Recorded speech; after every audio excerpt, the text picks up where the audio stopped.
All right, so hi guys, this is take two. So this is Lou here with my lovely new Lightworker colleague and friend, Arielle.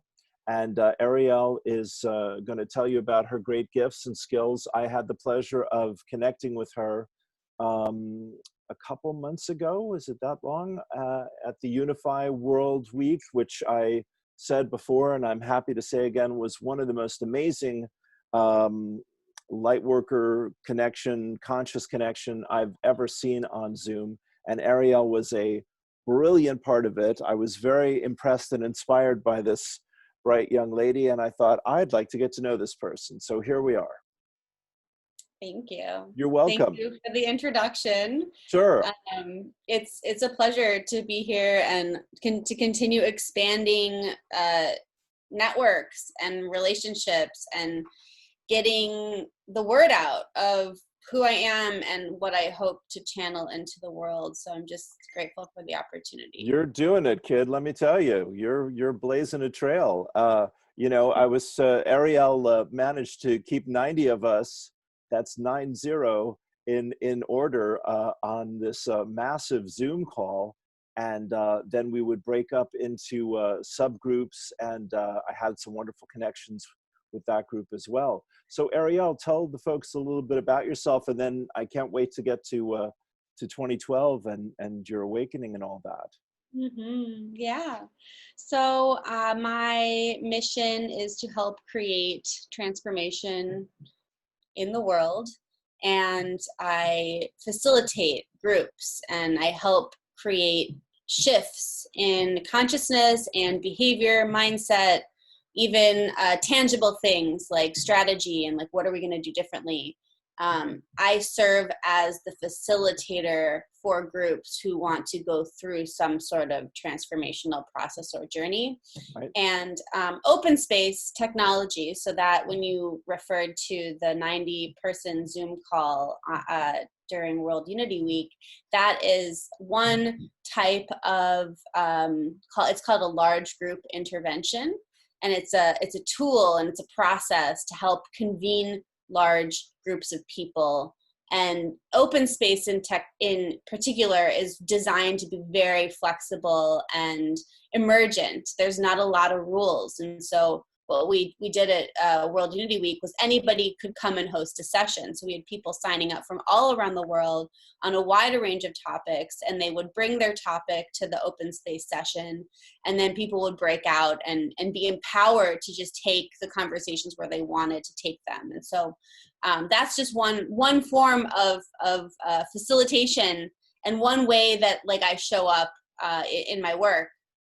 And there's also other ways to design these types of interactions and conversations to lead to change. And I think I'm learning, the more that I'm learning about how to be a change agent, the more I'm realizing everything that I've known in the past and everything that I was taught about strategic change, being a consultant, is shifting, because I'm thinking about being an agent for change and embodying my essence, like on a quantum level, to create shifts in conditions of our reality. And it is a completely different way of thinking about change, because in the past, we would talk about current state and future state, and we are operating in a place of time and space and like linear. We're operating on a linear plane. And to kind of create the new paradigm, you have to embody the new paradigm.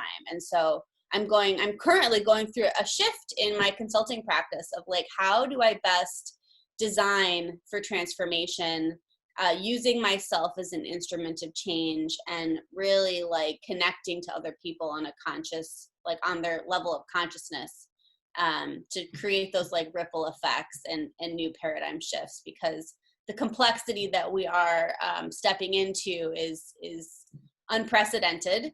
And, you know, we have to trust the deeper knowing inside, and trust the universe a little bit to allow some of this transformation to take place that we're seeking.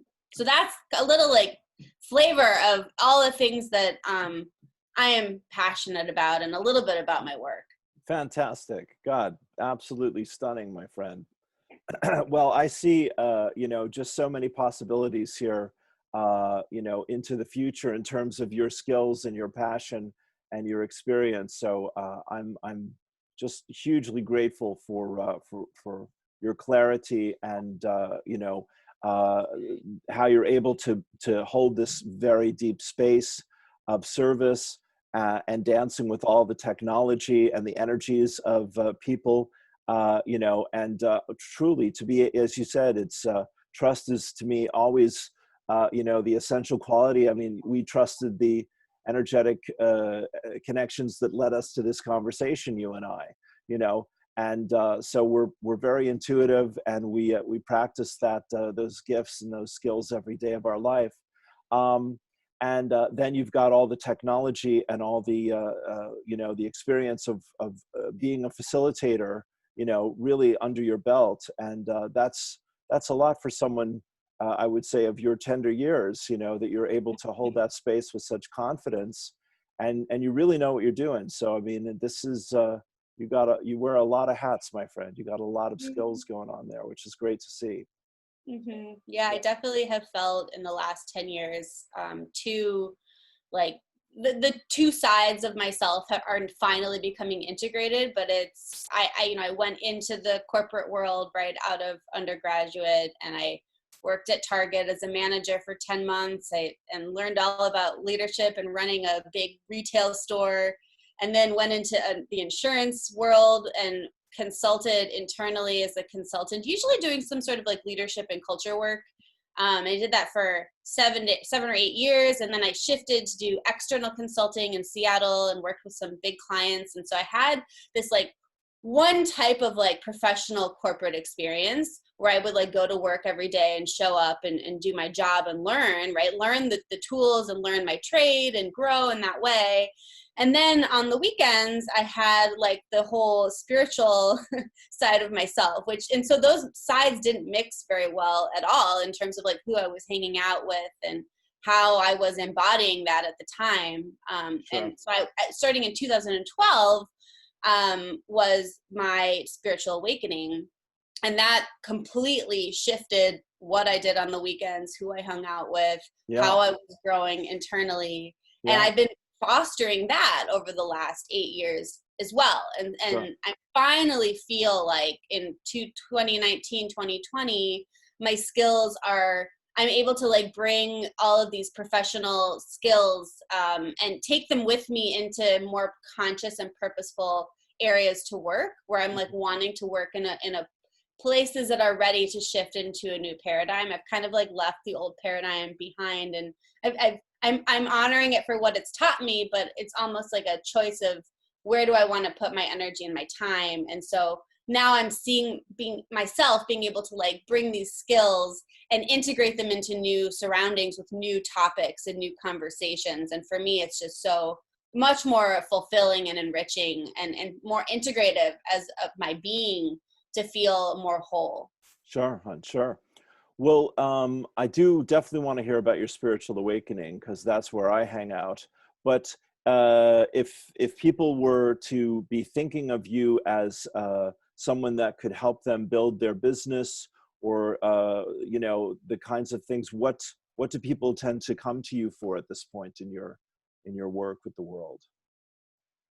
hmm So traditionally it's been working with leadership teams and bringing them on a journey. You're kind of like designing a 2.5 day retreat. And in the past, this has been done in person. And the way that you do this is it's grounded in group process and group dynamics. And my background is organization development. And so that whole field started with like training laboratories, like experiential learning Are you processes where people would sit are you in a out in road circle courses and and things like they would this? notice. Say that one more time. Sorry, honey. Forgive me for interrupting you. Are you out there on the ropes courses with you know? No, we're not doing that. No, Okay, okay, no, I good. mean, like that could be, yes, maybe that could be part of a fun activity in the evening to be part of a team building retreat. But Okay, it's really, sometimes I mean, the learnings that you get on a ropes course are completely applicable in terms of the behavior and like what I'm learning about my own behavior as a team member. But what's missing is like the integrated conversation of like, well, what are we doing as a team and as an organization?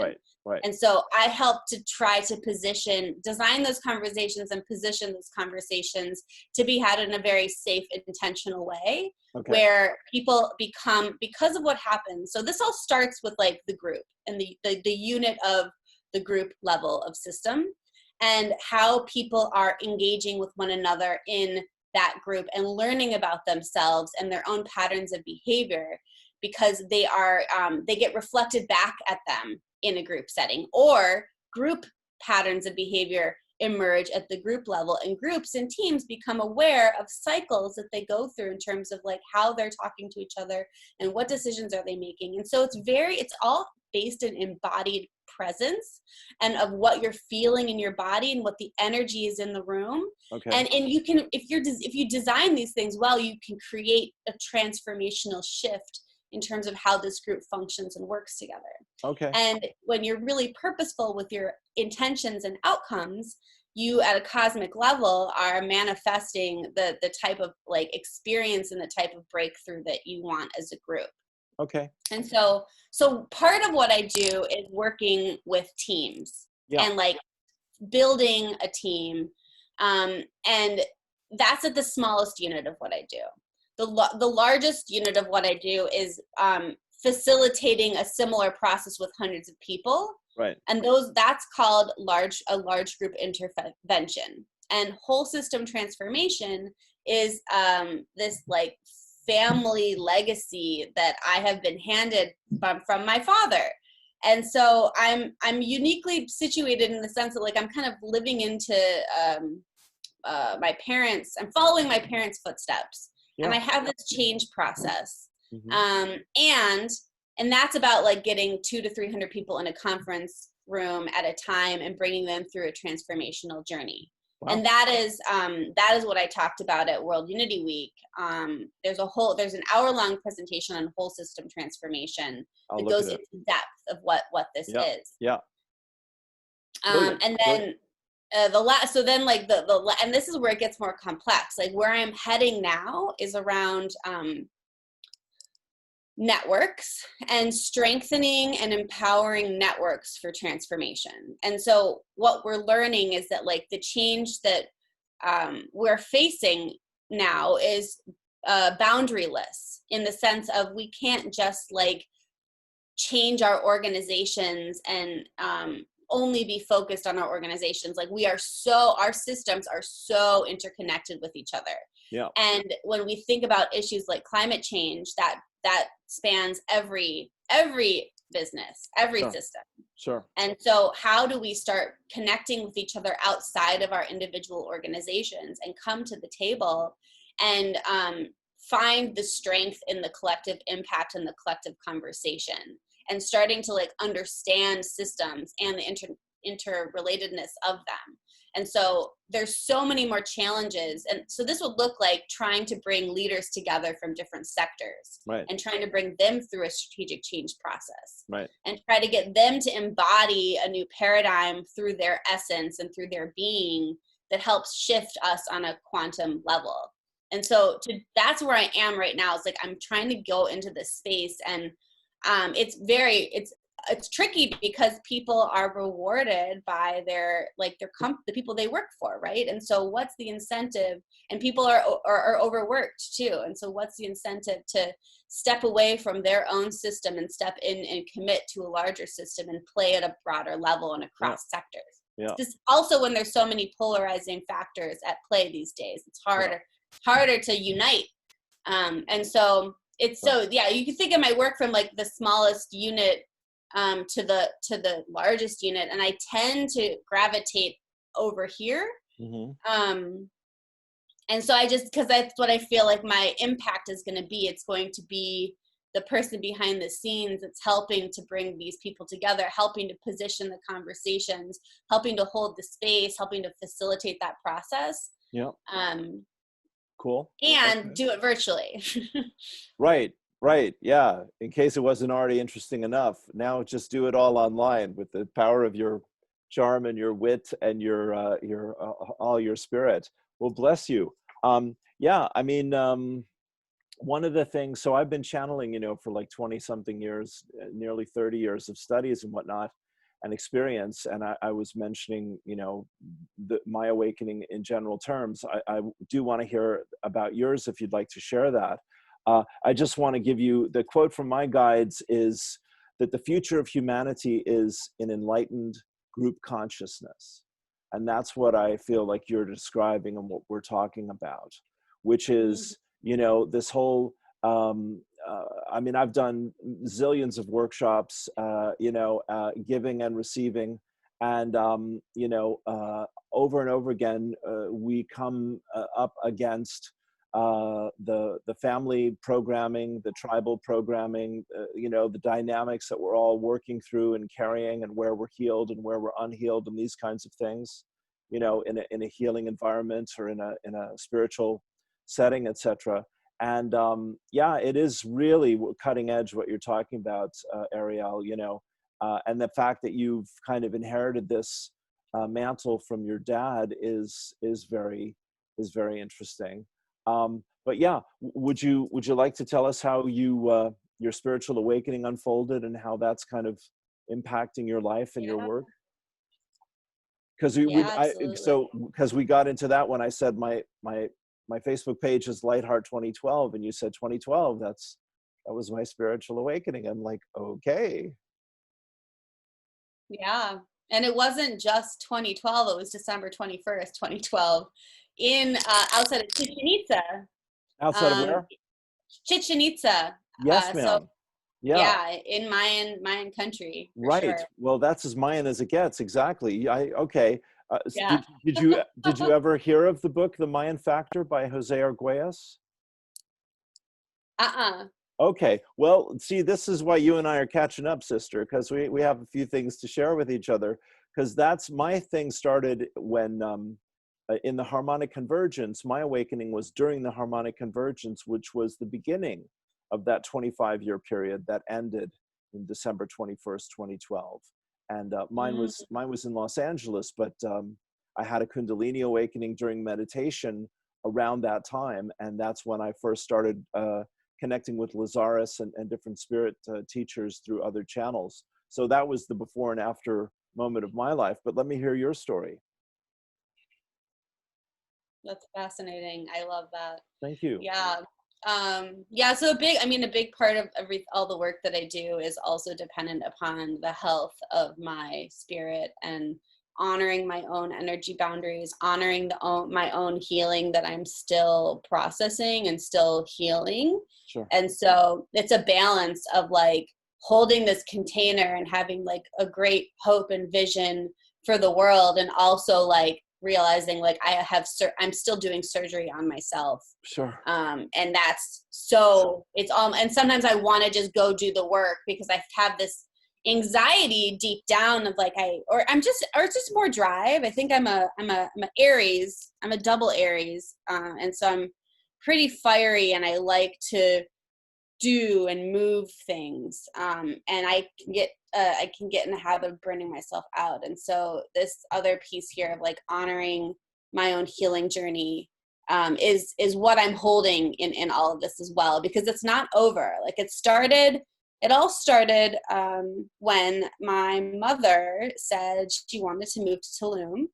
She wanted to leave her home in Minnesota, and she's like, I'm so sick of the weather. I want to go live in next to the turquoise waters. And she's like, I'm going there without a plan. And I was, I was nervous for her and I didn't trust. And so she said, you know what, Arielle, come down here. It's going to be the end of the Mayan calendar. There's all these things organized and planned for this event. Like, come experience this with me. And so I went down there with her and we stayed at a place called Uno Astro Lodge. And this place does not exist anymore. It's been taken over. There's so much corruption in Tulum, but the land has been taken. And at that time, though, it was this sanctuary, and the energy, it was like an energy vortex. Like, it was the most peaceful land I've ever walked on in my life. Like, I was struggling with like my dependency on marijuana at the time. I was in my early 20s, and like for some reason, there was something about when I walked on that land, like I didn't need any substances. Like I felt really peaceful. I felt Yeah. really peaceful. Yeah. And I was, I Beautiful. have yogi parents. So both of my parents have been, my father was my mother's yoga teacher. And so they have Of this course. long history of yoga and meditation and all of that. And Right. so I've been familiar with that growing up, Right. and have being around that as a child. But Brilliant. I think what I had never experienced was the feeling, the energy. Like I had never really, my soul had not quite opened in that. I think as a child, I had memories of floating above my body Right. when I'm sleeping and stuff like that. Okay. But I didn't feel energy at all. Okay. And there were little things that were happening throughout the week. Like there was an ecstatic dance. It was a kirtanic. So it was like kirtan and electronic music. And there was all this ecstatic dancing happening. And there's this man with this like loincloth and dreads. And he came up to me and he gave me a hug. And afterwards, my heart, like I felt my heart, and I just stood there for a second, and I was just holding it. And I had never felt anything like that in my life. Right. Right. There were other times where throughout the week, and these were just like little tastes, right, where I was inside and my eyes were closed, but I was seeing stars. And Wow. and I'm like, but I'm inside, like how, like I don't get how, Right. what's happening here, why am I Right. seeing stars? Right. And so Love it. there was a celebration. This is the long version of the story, so I won't. You go right ahead, my friend. Okay. This is juicy. So my mom, I wanted to go to a festival at Chichen Itza, and I think it was called Synthesis 2012, and I saw the flyers for it. And I had met some friends at Uno, and they were all going, and my mom and I were planning on going. And then she got incredibly sick. She got really, really sick and was throwing up, couldn't keep anything down. And I wanted to still go. And so she's like, she said, go for it. So I trusted my intuition, and I was like following something. Didn't have a tent, didn't have a sleeping bag, didn't even have a ticket to this thing. And I like hop on a bus. And I, arrive at Chichen Itza, and the first day I had connected with this human, deeply. And he was kind of like, him and his brother served a role in my awakening and facilitation of that. And so I ran into them immediately, while after getting off the bus, and so very easily I actually got into the festival without even buying a ticket.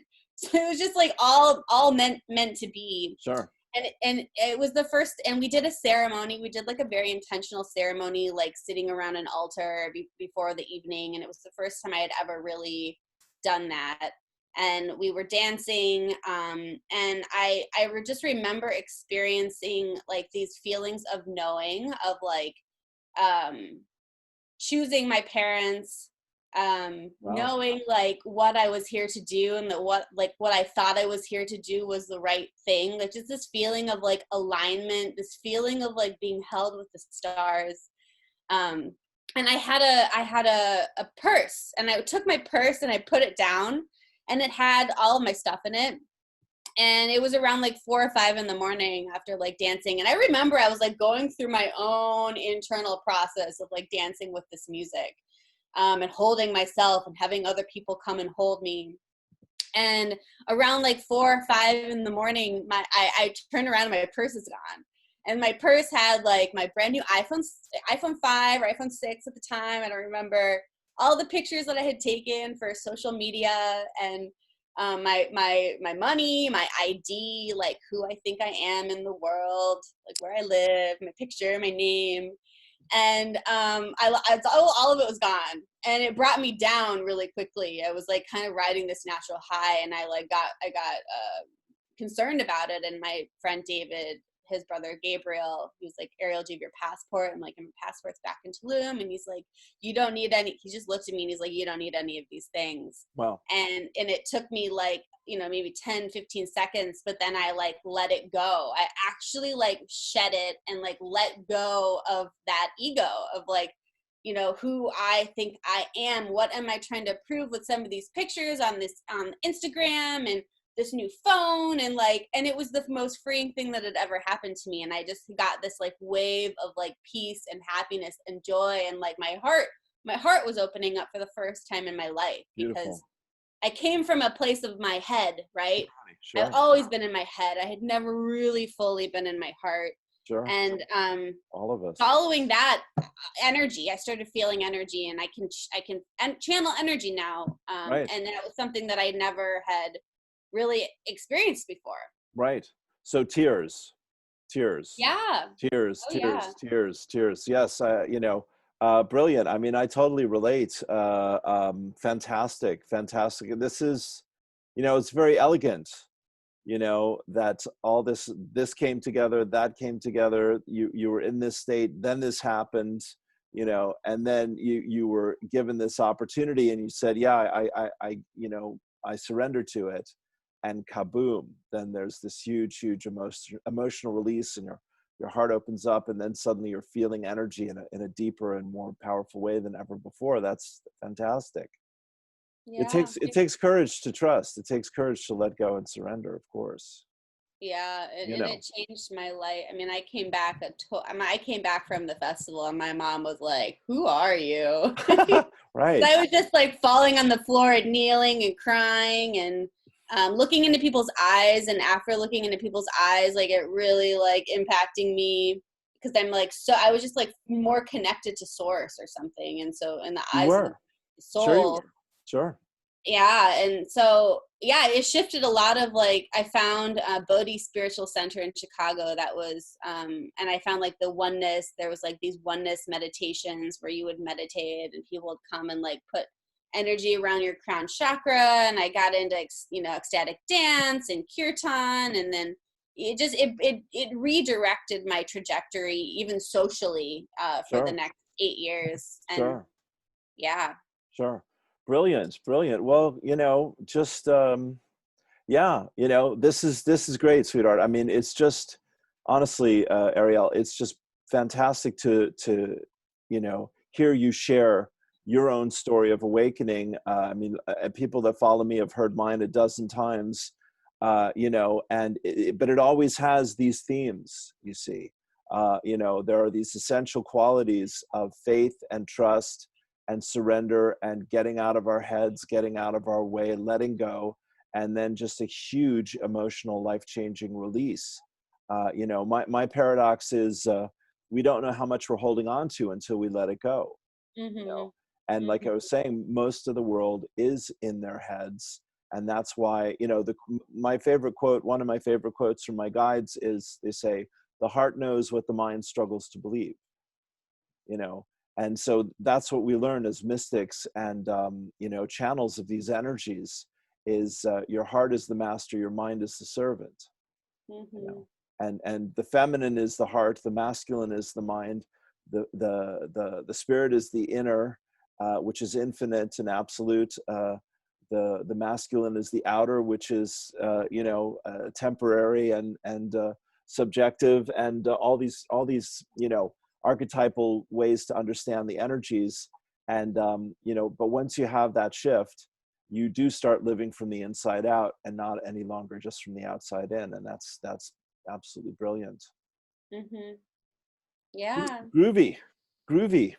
Well, and so how did you connect with Brother Ben Bowler and all the folks in Unity Week and all that? That was another crazy series of events where one thing led. I've started volunteering in this ecosystem synergy group of a lot of regenerative practitioners and people coming together, and that's where I met John Raymer, who is the founder of the Synergized Impact Network Exchange. And so he was basically the co-producer of World Unity Week with Ben. Yes, I saw John on several shows. Yeah. Amazing human being, ultra super networker. Yes. Yeah, and so I saw his Synergized Impact Network Exchange, and I'm like, this sounds like, yes, I want to be a part of this. And so I joined, I became a member, and we had a conversation, and he's like, I think we need you for this thing that's coming up. Like, do you want to play? Like, you Great, want to get great, involved? great. And so, yeah, it's been it was quite a journey, and they're preparing for another journey. If you're not aware, it's called Yes, thank you. Peace That's Weekend. divine timing about today. There we go. The peace, world peace in September. Yeah. So, and there's like a caravan of events leading up to Peace Weekend, which is the September 19th to the 21st. But I Okay. believe there's a caravan of unity, and that this is through Unity Earth, which is Ben's organization, and they were intending on doing this caravan in person, like, and they're going across the United States to different sacred sites, and they're like activating. They're doing ritual. They're basically doing like Wow. one big ritual across the United States in these different sites. Like, I think it starts with Grace Cathedral, or it might end with Grace Cathedral. But Um, and so Where that's is that? happening. I don't know where that is, Grace That's Cathedral. in New York, I believe. Okay. All right. And then also there's the 11 Days of Global Unity, which is going to be happening, like, I think after that.